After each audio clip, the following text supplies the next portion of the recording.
Okay, fine. So now all of you can see the screen. So let's start. So as I said, we have a company called CodeShark and we run different programs. Out of them, one is Simplest AI, where we conduct guest lectures or online sessions to increase the AI literacy. Okay, so what will be our today's topic? So today's topic is nothing but we are going to do an ML project. First of all, I'll be explaining the basics of the ML project, what project we are doing, and some basics of machine learning. And then we will move on to a simple web app. And why do we need web app? Everything I'll explain it. So somebody is not on mute. Can you please mute yourself? Yes, thank you. So so today's agenda is that a brief introduction to ML, and then we will see the basics of web app using Streamlit, and then we will be having step-by-step explanation of a machine learning project. So stay till the end. This session is not so long. It will be around 45 minutes, so you can stay till the end, right? Okay, we'll start with what is machine learning. So machine learning is a type of artificial intelligence that everybody knows. It provides machines, and what machines we are interested in? We are interested in computers. It provides computers the ability to automatically learn from the data. So here the important word is data.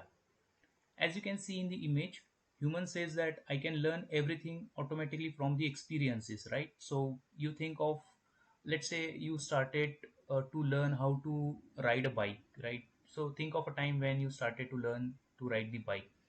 With experience, you got mastery over it, right? So likewise, what machines do, they will also get the mastery over the data with the help of machine learning. So as you can see here in the machine learning, the robot or the computer is saying that yes, I can also learn from the past data with the help of machine learning.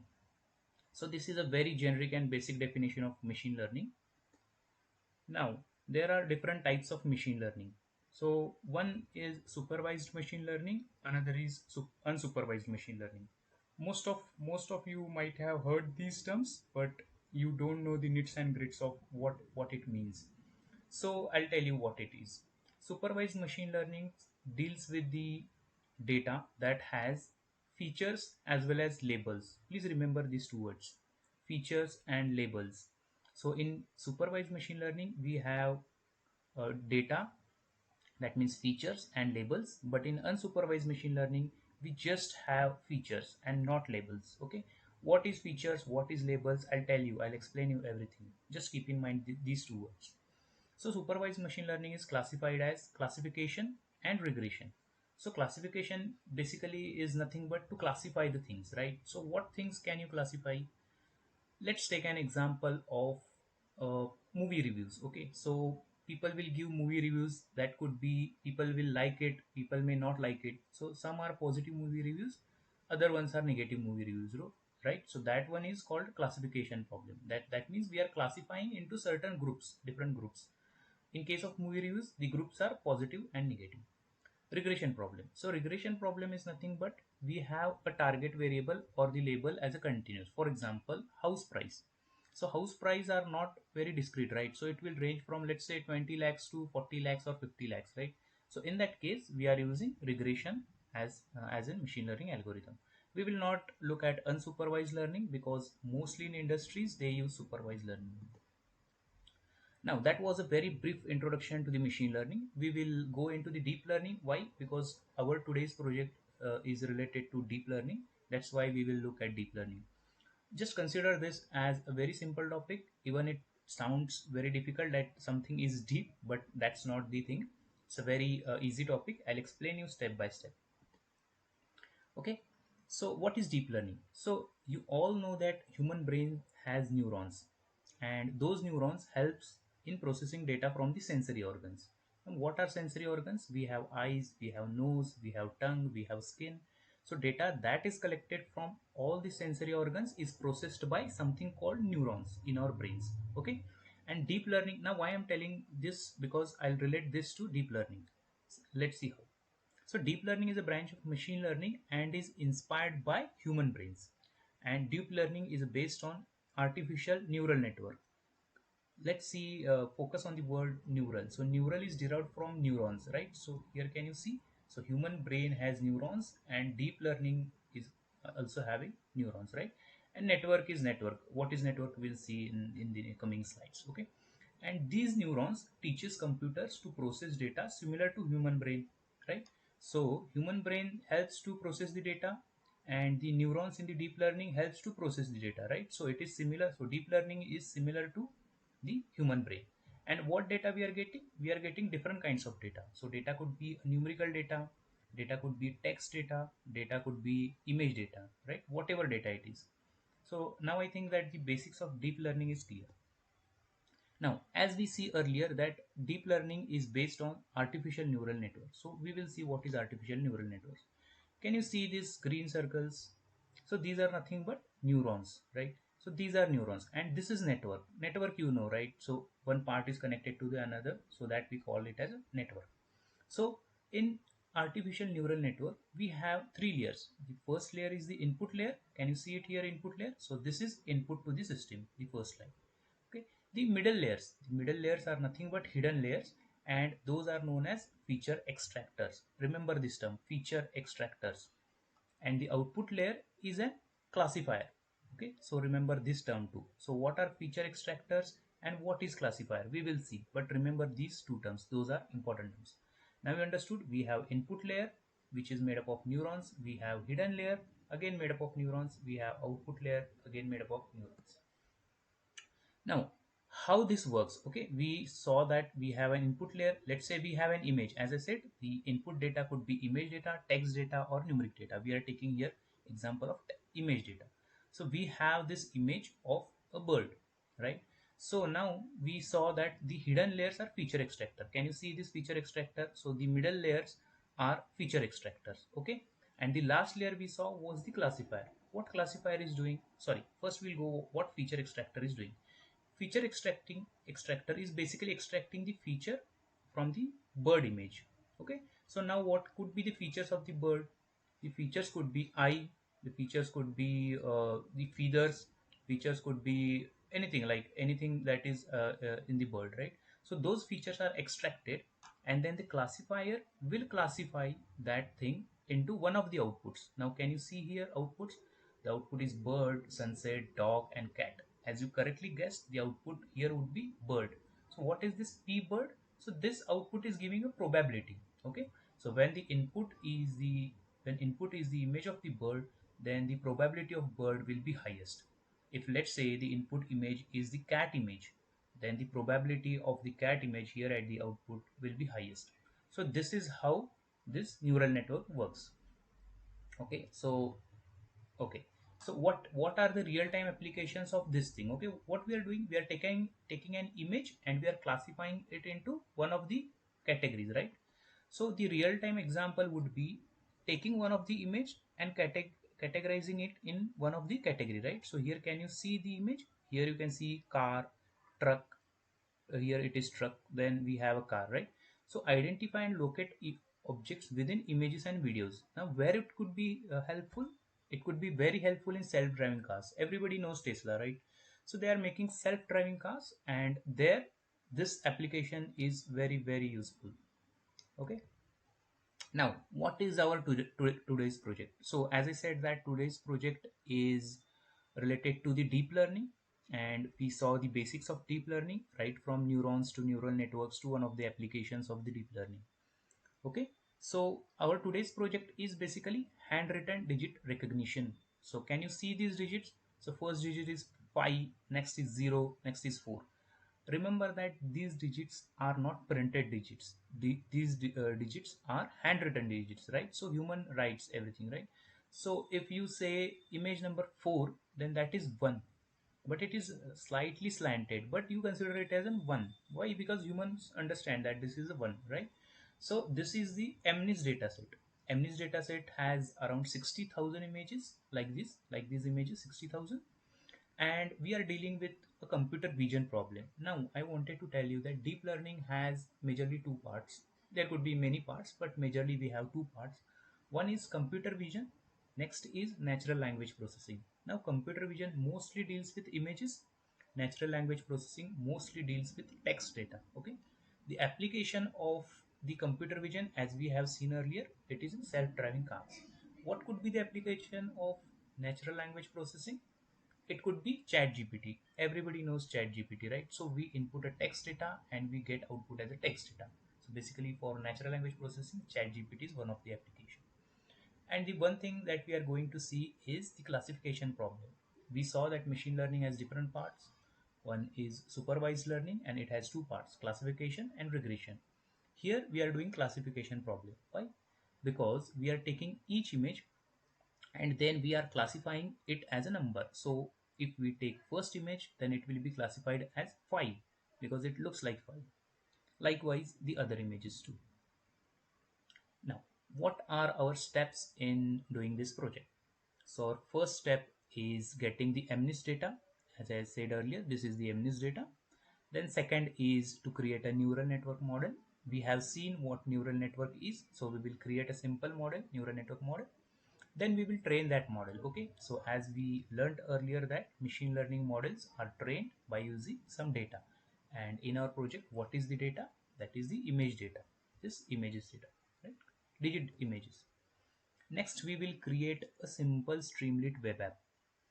Now what is Streamlit? Streamlit is a library, or you can also call it as a framework, and we will use that Streamlit to create an web app. Okay, why we are using Streamlit, that we will see. Don't worry, I'll explain it step by step.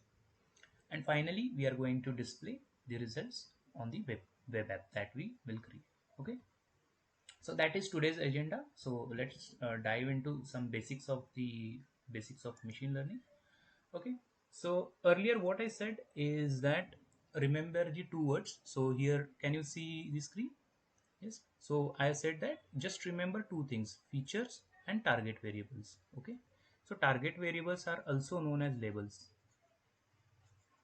Okay, so target variables are also known as labels. Now I'll explain what features is. Okay, so everybody has mobile phone, right? And we have different features of the mobile. What are those different features? Let's say we have RAM, we have processor, uh, then we have camera. These are the features of mobile. Okay, got the point? Features. So features of mobile are RAM, processor, camera.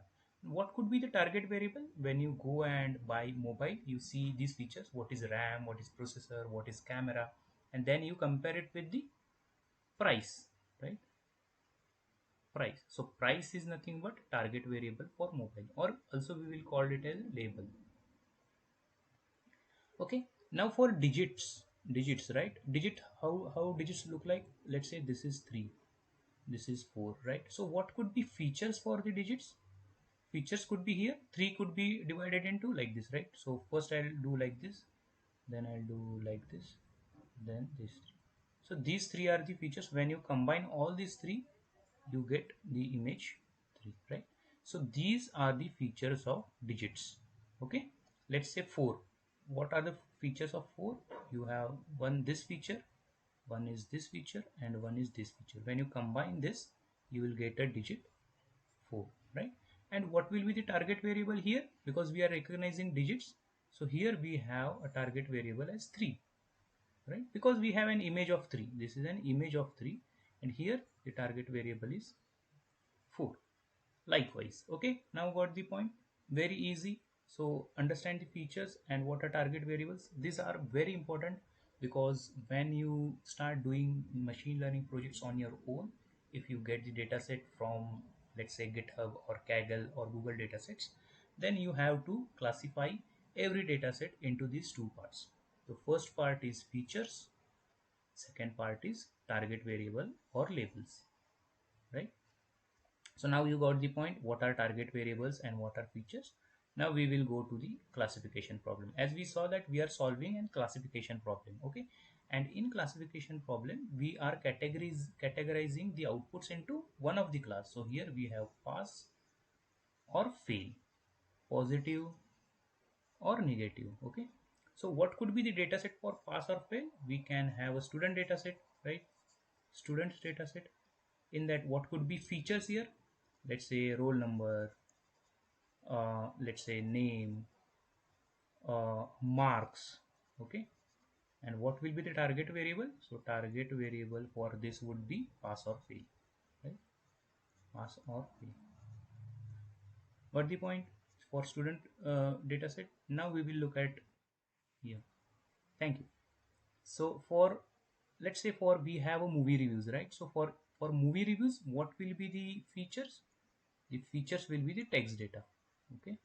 For example, wow, movie is great. So these are the features, and what will be the target variable? Positive, right? Because it is a positive movie review.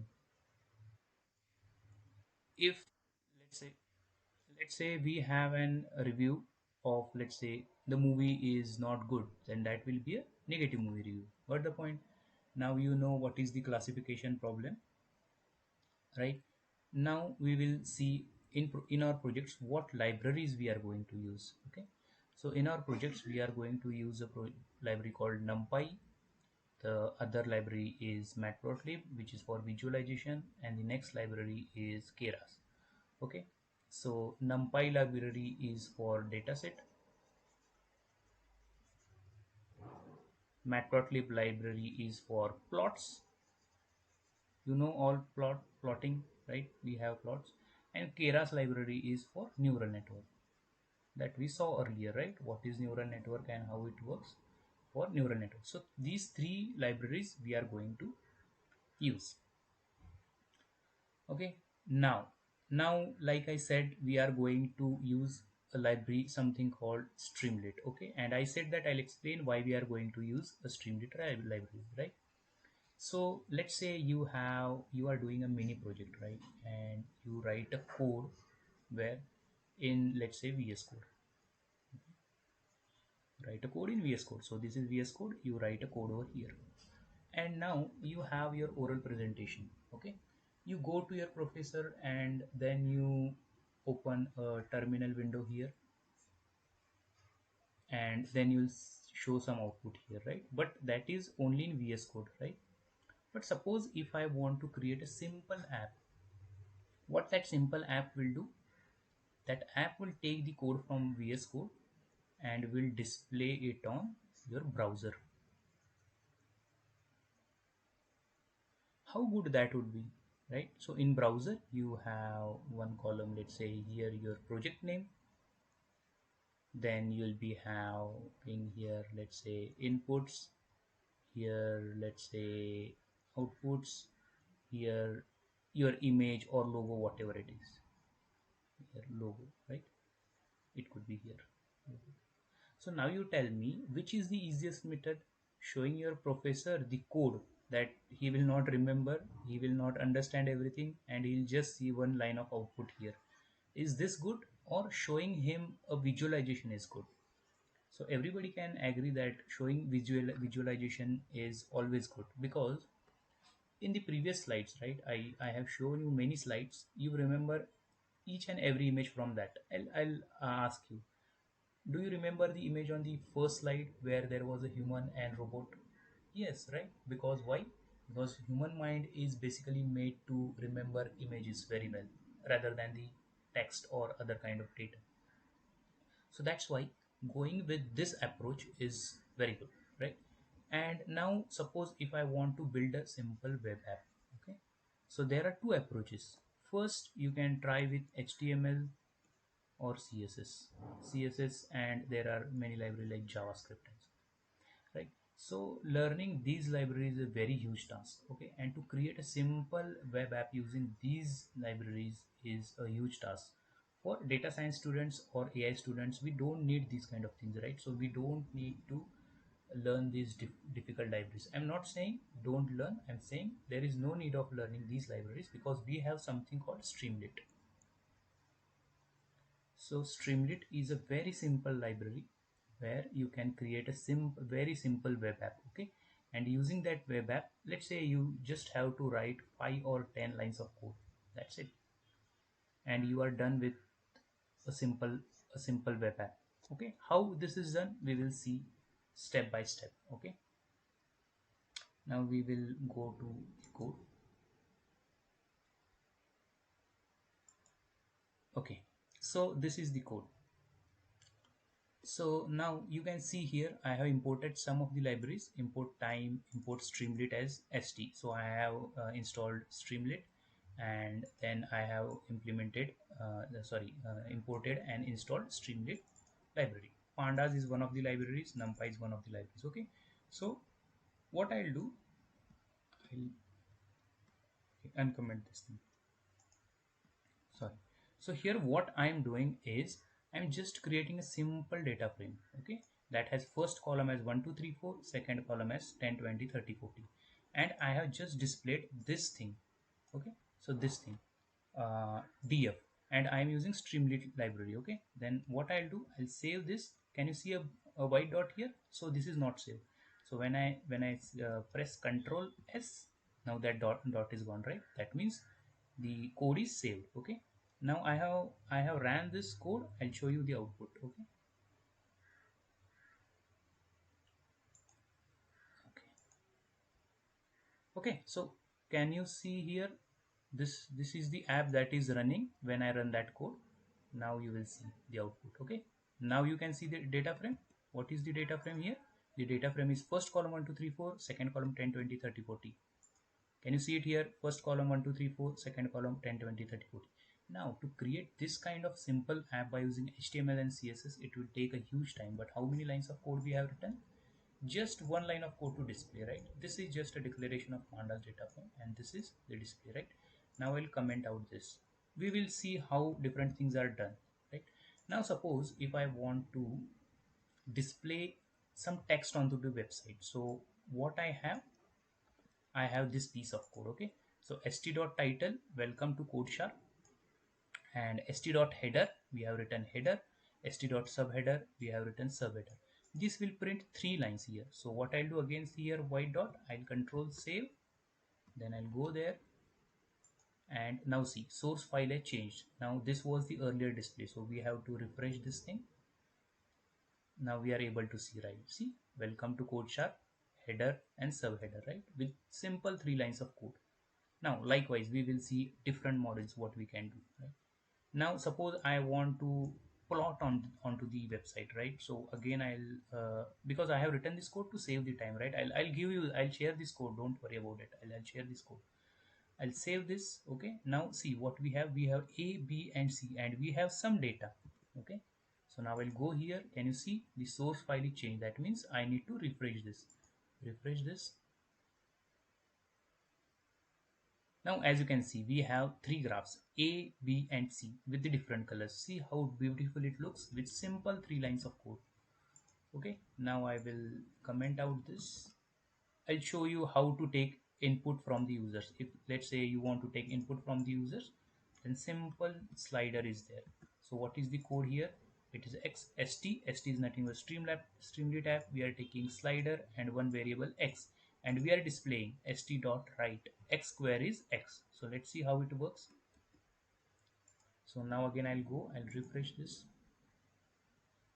Okay, now can you see the slider? 0 square is 0. Now I will take, let's say we will take 20, right?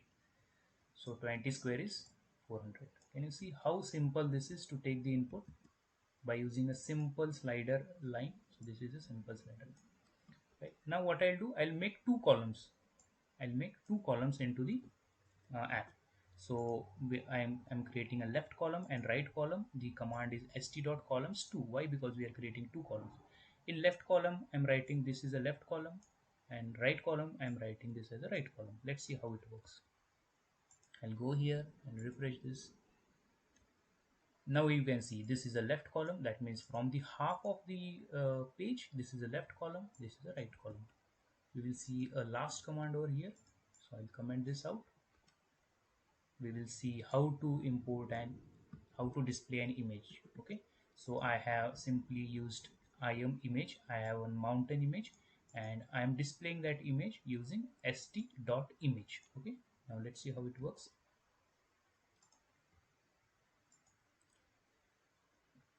Okay, can you see the mountains image, right? So I can change the width and everything. Those are very much customizations, those are very customization that we can do. But I can change the size of the image. That we are not going into the details, because we are here to just learn a very simple app, web app using Streamlit. Okay, now clear? Now this is clear. Now we will go to our actual project. What was our actual project? You are remembering, right? So we are using digits, we are classifying the digits into their respective categories. Okay, so okay, just a minute, just give me a minute. My,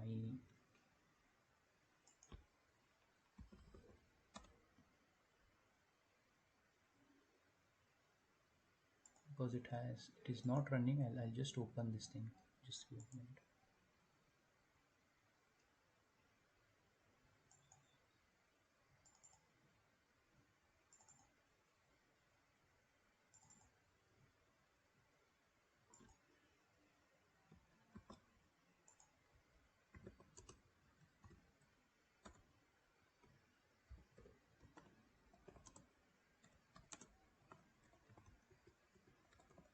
This is nothing but I'm just opening a Jupyter notebook. Okay, and in Jupyter notebook we will run it this thing, right? Okay, so what you need to do, you just need to write this command, python hyphen m notebook, and then you will get a URL over here. You just copy this URL and paste it somewhere here. Okay, now that folder will be opened here. Okay, we have these two folders and I'm using this mnist dataset.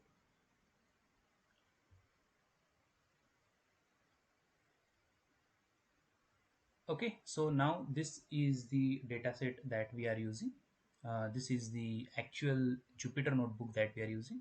Now let me tell you something about Jupyter notebook. Okay, so there is something called VS Code that you saw earlier, right? This is a VS Code. Here you can write code, and here you have different files over here, and then you can write a code and then you can execute. But can you see the difference between these two? Because let's say if I just want to run this piece of code, then I cannot run here, right?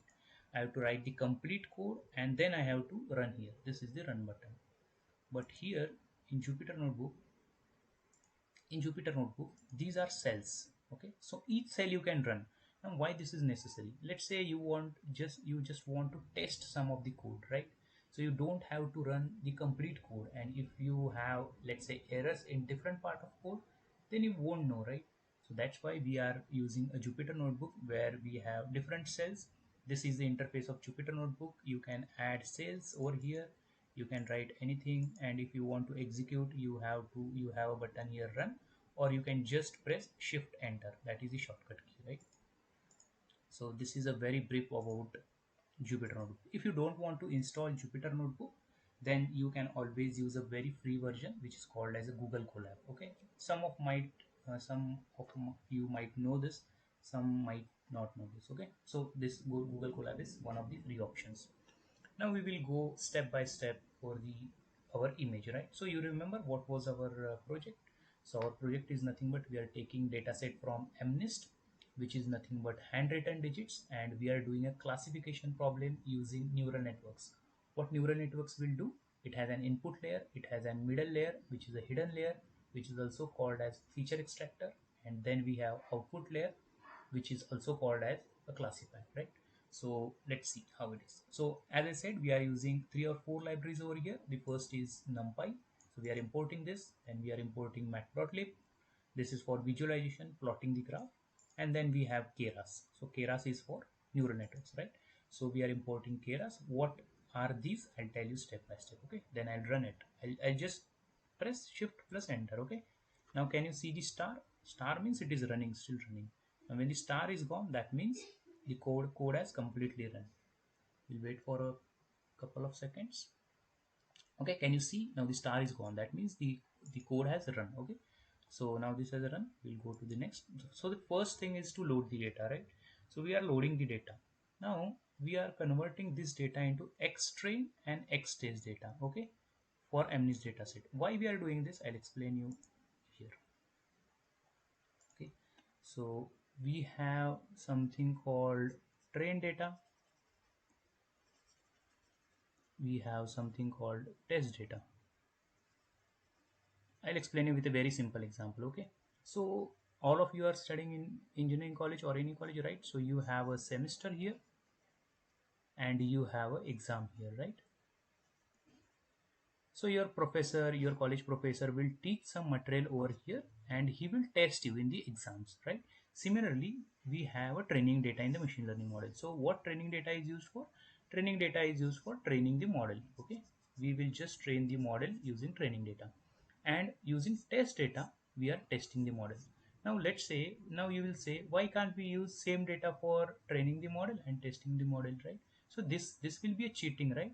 So let's say in your semester, your professor gives you 5 questions, and those same 5 questions are asked in the exam. So will that not be a cheating, right? You will learn nothing, right? So that's why we have a train data separately and we have a test data separately. Now let's say I have 100 data samples. Okay, so out of that I'll keep 80% for train data and rest 20% for test data. Okay, so that is a standard. Some people will use 90-10, some people might use 70-30. That depends. Okay, so 90 is train data, 10 is test data, 70 is train data, 30 is test data. Okay, so likewise, so some people use like this. Now you understand what is train data and test data. Okay, so here we are doing the same thing.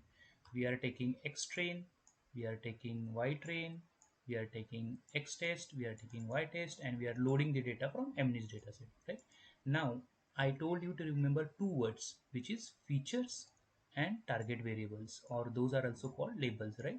So here X train and X test, X train and X test, those are features, and Y train and Y test, Y train and Y test, those are target variables or labels. We will see what it is. Okay, I'll run this code. Run this code. Okay, now we will see what is Y train. Okay, can you see here what is Y train? Y train is nothing but a target variable or label, right? So out of 10 digit, it could be 1, 2, 3, anything between 1 to 10, 1 to 9, sorry, 0 to 9. Label, it could be anything. So we will take the first sample, because in Python indexing starts with 0.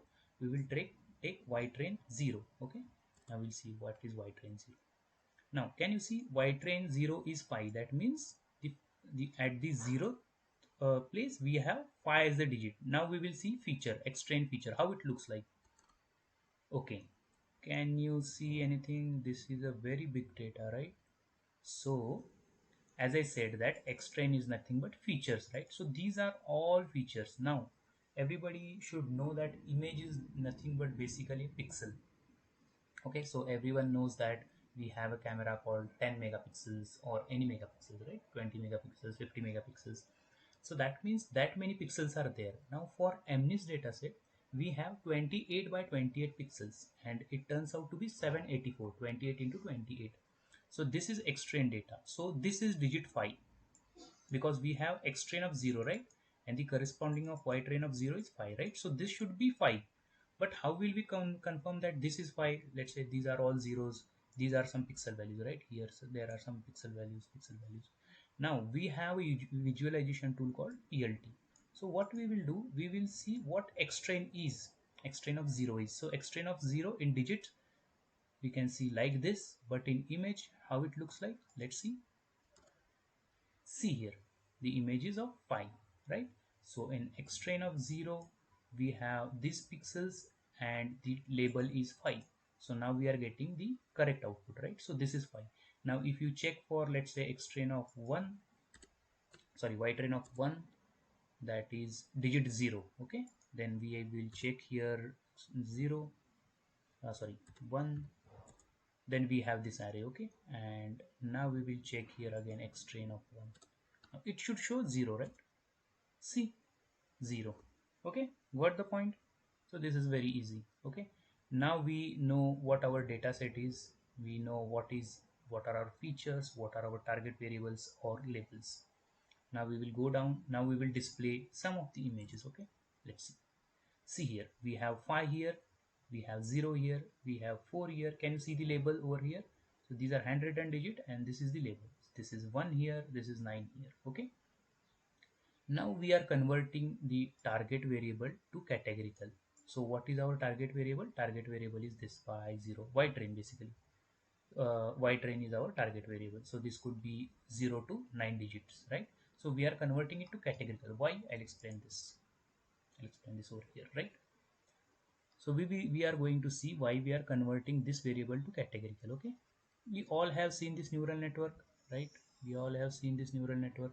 So we have an input layer, we have an hidden layer, we have an output layer. So in our case, output layer we have 10 neurons, right? Why? Because we are classifying 10 digits, 0 to 9, right? So we have 10 outputs. Now let's say we have input as 1. Here can you see, if we have input is 1, then probability of this is high. Okay, so this will be high if input is 1 here. If input is 7, let's say now the input image is 7, then the probability of 7 will be high. So this is how neural network works. Whatever image is at the input, the probability of corresponding neuron will be highest. Got the point? This is the easiest thing, right? So why we are doing categorical? Categorical means we have 10 digits, right? So in 10 digits, suppose if we consider binary number system. Binary. What is binary? Binary stands for 0 and 1. Let's say I want to denote number, this number as 1, right? So let's say I have 10 numbers, and in 10 numbers I want to say that my input image is 1. That means the probability of 1 will be highest, right? So the indexing starts from 0, so the zeroth number, so here 0 1 2 3 4 5 6 7 8 9. So when I say my input number is 1, then this probability will be highest, right? So I'll say the probability of this is 1, rest are 0. Got the point? If suppose my input image is 7, right? So this will be, the 7th block will be 1 and rest all will be 0. This is the easiest thing, right? So that's why we are converting it to categorical. We will see their example. Okay, so let's say we have this 5 numbers, y train. We have y train like 50419. These are the numbers 50419.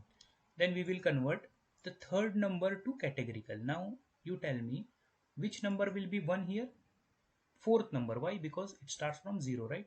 So this is 0th is 0, 1th is 0, second is 0, third is 1. Why? Because we are writing here 3, right? When we say 5, categorical 5, then the fifth number will be 1, rest all will be 0. Let's see here, 0 1 2 3 4 5, fifth number is 1. If this is 7, 7 number will be 1. If this is 9, the ninth will be 1, right? Now what we are doing, we are converting y train into one hot format. That means we are converting. Now we saw here a single example, right? But in y train we have many examples. In y train we have, let's say, hundreds of examples. So we are taking one empty list and we are converting it to categorical. See here, to categorical y of I train. Now I will write this, I'll run this. Now I have y train. Now let's see how y train looks like. Y underscore train. Okay, see here all the zeros. Now tell me what is y of 0 5, right? So when I say y of 0, this should be, fifth number should be 1. See, 0 1 2 3 4 5, correct? What is y of 1? 0. That means if I say y of 1 is 0, then the zeroth number should be 1. Okay, zeroth number should be 1. I'll run this.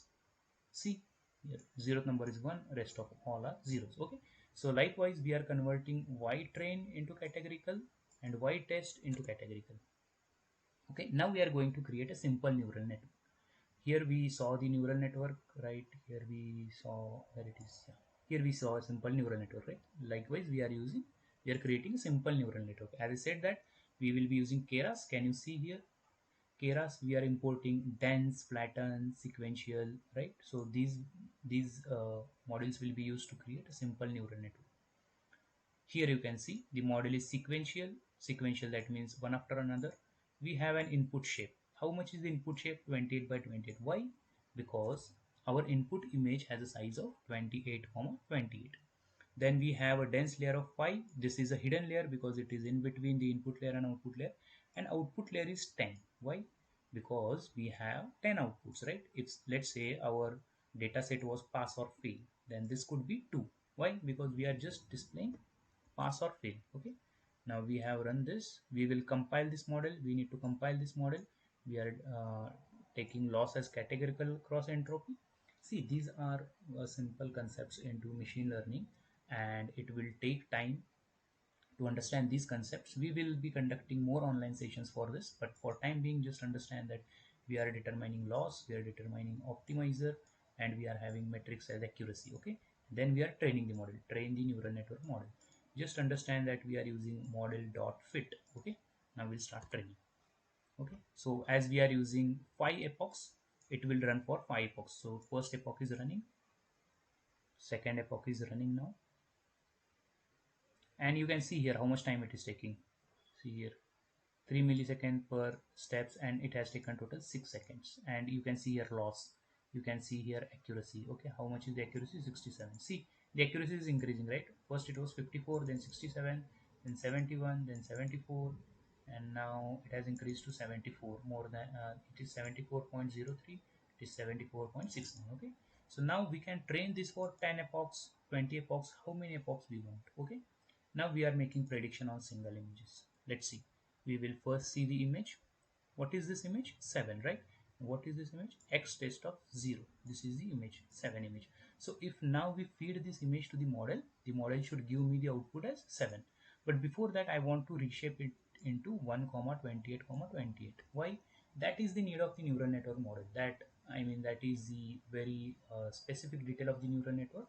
But you need to reshape this image into 1 comma 1 comma 1 comma 28 comma 28. Okay, now we will see the shape. Now we are doing predictions, right? So what image we have? 7 image. What model should predict? 7, right? See here, model is predicting 7. Now can we see another this thing? We will see x of 5. What is this x of 5? This is 1, right? So this is 1. Now let's say if it is predicting 1, no, something. Okay, here we need to change it to 5. 5. Okay, can you see here it is predicting 1 because the image is 1, right? And now we are predicting on each, and so we have just predicted on the single image, but we need to predict it on more number of models. Okay, more number of images. Now here, see the prediction. This is 7, predicted is 7. This is 2, but this has predicted 3. Why this is predicted 3? Because you can see here we don't have accuracy as 100%. If we will train it for, let's say, 50 epochs, then accuracy will be increased, and this accuracy will get it here. This is 1, correctly identified. 0, correctly identified. 4, correctly identified. 1, correct. 4, correct. 9, correct. This is 5, right? But it has predicted as 4, right? But because we don't have the complete 100% accuracy, this is 9, complete 9. Okay, now let's see how we are doing this using web app. Okay, in web app, what we will do, we will input an image and then we will display an output. Okay, so that's what I was saying, that when you have a presentation, you will take this code to your professor and then you will show, but it is better idea to display it in images. Okay, so I'll show you the code. So this is the code. Okay, so this code is no different. So everything that is here is copied here. That's it. We are just copying it here. See, we have seen this X train, Y train, this temp convert to categorical, then we have seen creating the model, then we have compilation of model, then training, everything. Just this part is different. Why? Because we are writing here an app. So can you see how much line of code is this? 47 to 53, around 6-7 lines of code, and we are done with the website. What web app we are going to use, and I'll show you. But first, remember this. So we have seen this, right? st.header. So we are giving a header digit classification app. What is this divider? Divider is just nothing but a line. We are writing it as a rainbow. Then we have seen this command into the app, left column, right column. So we have two columns here. In the left column, I am displaying an image. Okay, width. See here, width. I can change the width. And in right column, I have one button, st dot right column dot button predict. When I press this predict button, the model will predict the output. And here I have predictions. Here I have just taken the predictions, and finally I have written here right column that right. In the right column it will write the digit in the image seems to be whatever that prediction could be, right? So I have run this code. I'll show you the output, how it looks like. Okay, now see, can you see digit identification app? This is the title of our project, and here we have an image, and here we have a predict button. Okay, so now as you can easily guess that this is 7 number. I'll click here, I'll predict this. The model is still running. Can you see here running? It is still running. It is trying to predict. It is trying to predict. Yes. Now it will see the digit in the image seems to be 7. Likewise, we can take different images here and the output will be like this. The digit in the image seems like to be 7. Now you tell me, is this showing this kind of code is better, or just going with this kind of code is better? I always think that this is better, right? So just go to your oral examiner and just tell them that this is the image that we are importing, and we are just clicking the predict button, and our output is predict output. Now this is a very simple app that we are using, and so this is a very simple app that we have created over here. This was a simple Okay, so this was a very simple